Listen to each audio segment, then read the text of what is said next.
O que nós podemos pensar a respeito do Halloween? Bom, para responder essa pergunta, a gente precisaria primeiro saber o que era o Halloween, no que é que ele se transformou e o que é que nós podemos fazer com ele no futuro. Ou seja, passado, presente e futuro. São três partes da nossa resposta. A primeira parte, o passado. Qual é a origem do Halloween? Bom, infelizmente aqui no Brasil nós traduzimos Halloween como Dia das Bruxas, mas não tem nada a ver. Halloween é uma abreviação de All Hallows Eve, ou seja, a véspera, Eve, da solenidade de Todos os Santos, All Hallows. É uma expressão inglesa antiga. Mas como é possível que uma festa de bruxas tenha origem no calendário litúrgico católico? Que estranho. Bom, o que acontece é o seguinte. O mês de novembro é dedicado na Igreja Católica à reflexão a respeito dos novíssimos, ou seja, das realidades últimas que nós iremos viver. Por isso nós sabemos que existem fiéis que já estão salvos e que estão no céu, são os santos. Mas existem fiéis que já estão salvos, mas ainda não estão no céu, são as almas do purgatório. E assim, durante todo o mês de novembro se dedica à oração e à comemoração tanto dos santos como dos fiéis defuntos. É tanto assim que no calendário próprio das várias ordens religiosas existem dias específicos em que se celebram todos os santos daquela ordem ou todos os defuntos daquela ordem durante todo o mês de novembro. Ora, o que acontece é que o que nós podemos fazer pelas almas dos fiéis no purgatório são várias coisas. Primeiro, podemos mandar celebrar missa, podemos rezar pela pessoa, podemos visitar os cemitérios, podemos fazer jejuns, mas existe uma quinta coisa que as pessoas se esquecem. Nós podemos fazer obras de caridade. E foi assim que, fazendo obra de caridade para com os pobres, que surgiu uma tradição daquilo que nós vemos no Halloween, que é o doce ou travessuras. O que é que acontecia? Na véspera da festa de Todos os Santos, porque ali já começava o tempo litúrgico, os pobres sabiam que podiam bater na porta das casas para receber esmolas. E as pessoas preparavam o chamado pão das almas. Era um pão confeccionado para ajudar os pobres. Acontece que esse pão foi se sofisticando, foi se transformando em guloseimas e aos pobres se uniram as crianças. Pois bem, já está aí explicada a origem daquilo que é um elemento essencial da festa de Halloween, o trick or treat. Pois bem, e aí? Mas é somente isso? Não. Também, na época de Todos os Santos, as pessoas visitavam os cemitérios para rezar pelos fiéis defuntos. Os cemitérios eram construídos ao lado da igreja. Como o terreno era bastante limitado, havia tradição em alguns lugares de colocar num edifício os ossos dos fiéis que já tinham morrido há muito tempo para desocupar o lugar. Então, ali, naquele ossário, as pessoas se reuniam, faziam suas orações e acendiam velas. Talvez aí esteja a origem, né, de se colocar uma vela dentro de uma abóbora, imitando quase a caveira de uma pessoa morta, exatamente porque se acendiam as velas para rezar pelos fiéis defuntos.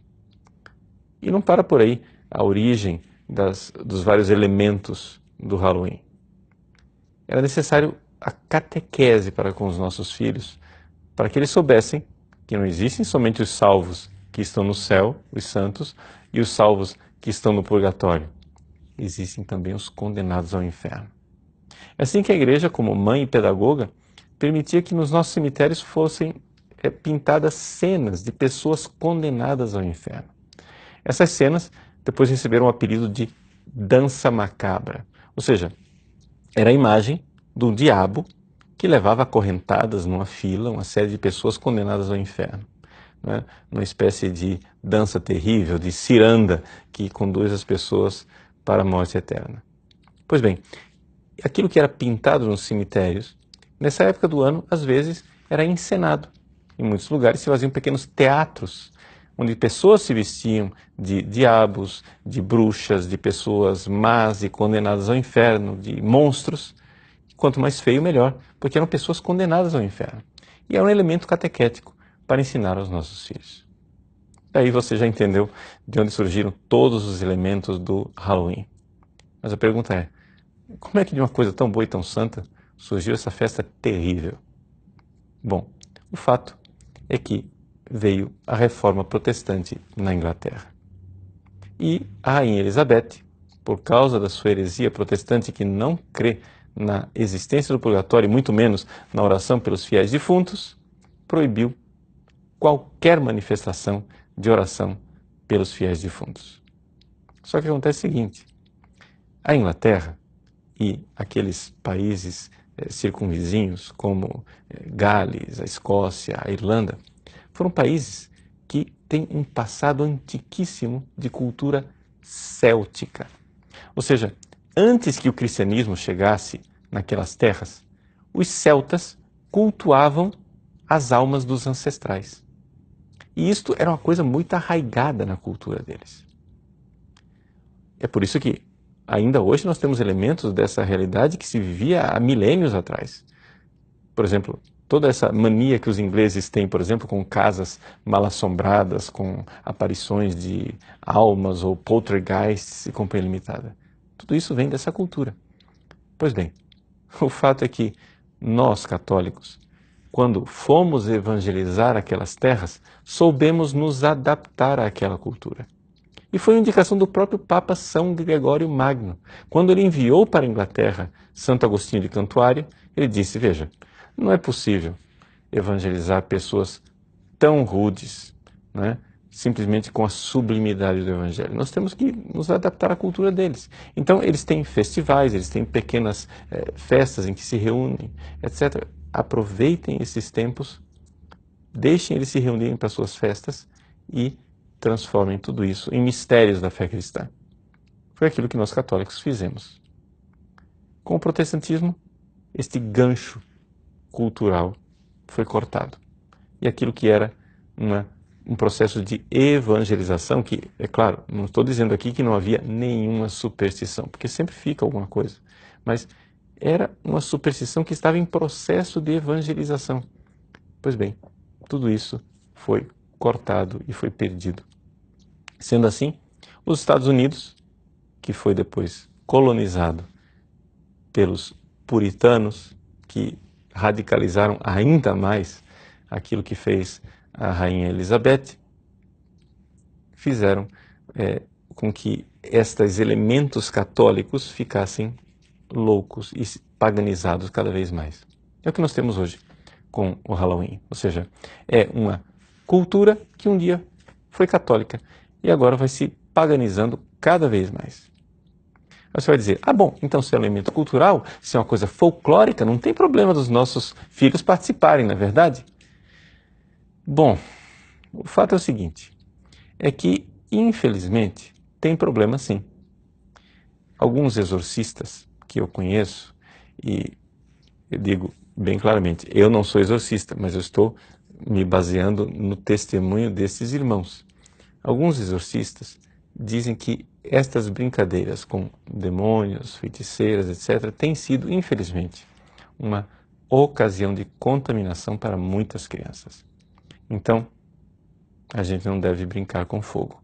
Aquilo que antes era um processo catequético e que tinha todo um contexto cristão, tirado deste contexto, tornou-se uma arma perigosa para contaminar os nossos filhos com a realidade demoníaca. Então, infelizmente, esse é o presente. O que é que nós poderíamos então fazer com o futuro do Halloween? Bom, algumas sugestões. Aqui, a liberdade dos pais é que deve reinar, porque a igreja pode somente sugerir. Mas, já que nós temos uma festa de todos os santos, por que não aproveitar a vontade que os nossos filhos têm de se fantasiar e fantasiá-los de santos e não de pessoas condenadas ao inferno? É assim que nós podemos verdadeiramente celebrar todos os santos. E se você por acaso tem um filho que resiste porque não se identifica, sei lá, você quer vestir seu filho de São João Bosco, mas ele não se identifica com um padre de batina. Ou quer vestir sua filha de Santa Teresinha, mas ela não se identifica com uma freirinha. Então, Você pode fantasiar seu filho de qualquer outra profissão, porque afinal nós estamos celebrando a festa de todos os santos. Ou seja, se o seu filho quer se fantasiar de bombeiro, diga para ele, existem bombeiros santos no céu.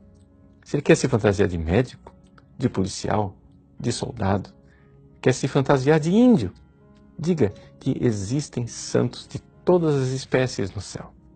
E assim, nós já vamos preparando os nossos filhos para um dia juntos celebrarmos a festa de todos os santos no céu.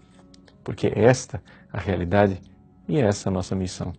Ou seja, hoje celebramos aqui a festa de todos os santos, mas um dia, com a graça de Deus, nós veremos Deus face a face e as pessoas aqui na terra irão celebrar que nós, seus irmãos, um dia passamos por aqui, mas agora já estamos na glória do céu.